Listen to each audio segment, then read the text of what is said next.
There are lots of people like this. They're intelligent, they're competent, they're capable, but their life is a mess because every step they take, they are in friction with something. Any moving part, we want to make it round because it moves with least amount of resistance. In the Far East Asian cultures, they're referring to an enlightened being as Enchi, which means he's a circle. Whatever they consume is just burnt and it doesn't become body, it becomes another dimension of energy.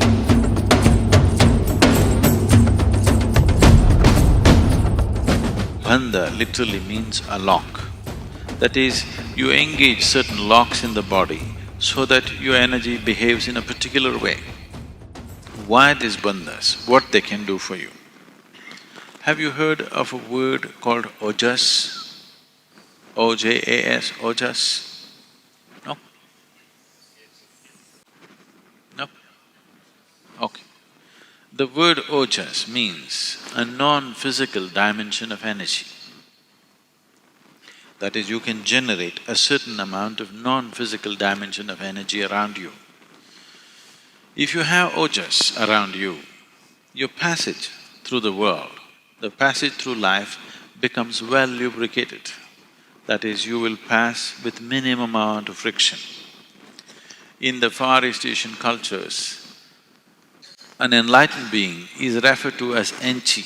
Enchi means… literally means a circle. You know, your car,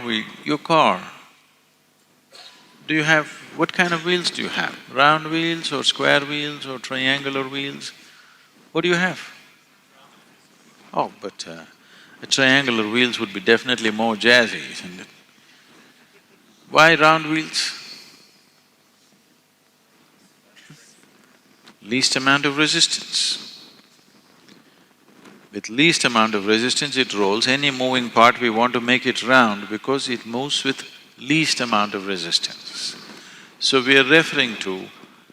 in the Far East Asian cultures, they are referring to an enlightened being as Enchi, which means he's a circle, not because he's round of body, because he moves with least amount of resistance, well lubricated. You may have a fantastic driving machine, just take off the engine oil and drive it. How long do you think your car will last? Your Jaguar, how long will it last if you take away the engine oil? Maybe 10 minutes. In 15 minutes, it'll be gone. So lubrication is that important. In anything that moves, lubrication is that important. So if you want to move through the world without being well lubricated, you will see every step of your life seems like friction and every step of your life will be suffering because there is no lubrication. There are lots of people like this. They're intelligent, they're competent, they're capable, but their life is a mess because every step they take, they are in friction with something. So if you develop a certain amount of ojas around you, you pass through this existence with least amount of friction. The less friction you have, the more you would like to do, isn't it? Yes?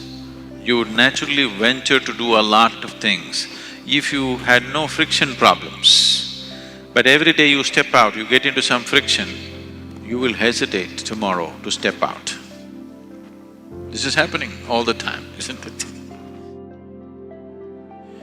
When you develop ojas, if you start developing ojas, one thing that'll happen to you is all the excess weight in the body will start going away by itself.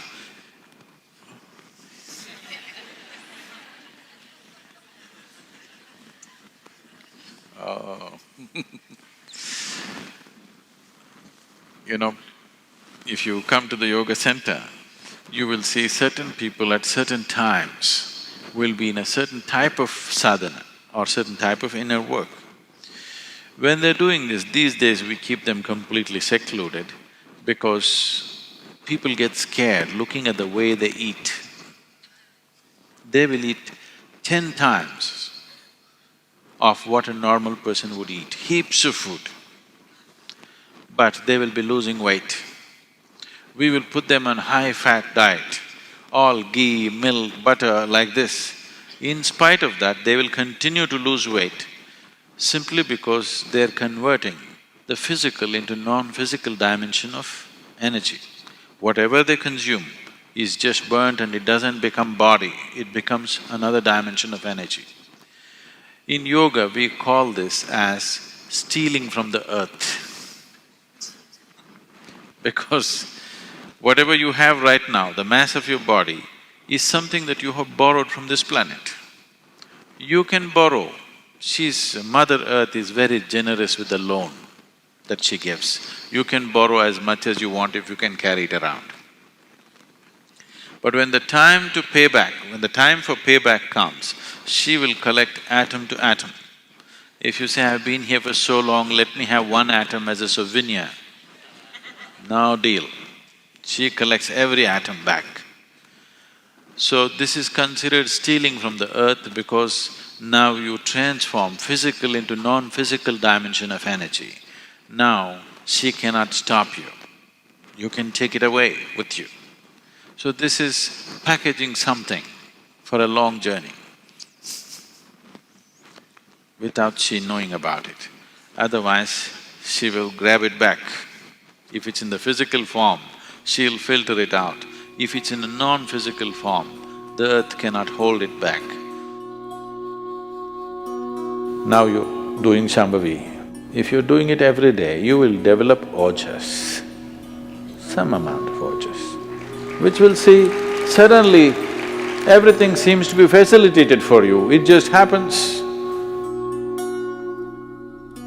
If you do not have any Ojas, you may have all other capabilities, but simply because of the fear of friction, you will be held back. I feel this is 80% of the world's population. They're all held back, always with the fear of what will happen to me, what will happen to me. Wherever they go, they will have bad experiences. If they step in and try to do something with some enthusiasm, tomorrow morning little friction happens and they stay back. I think this is 80% of the population. The fear of what will happen makes them into half a step, never a full step in their life. So, Ojas or generating Ojas is a very important part of living successfully in whatever you're doing.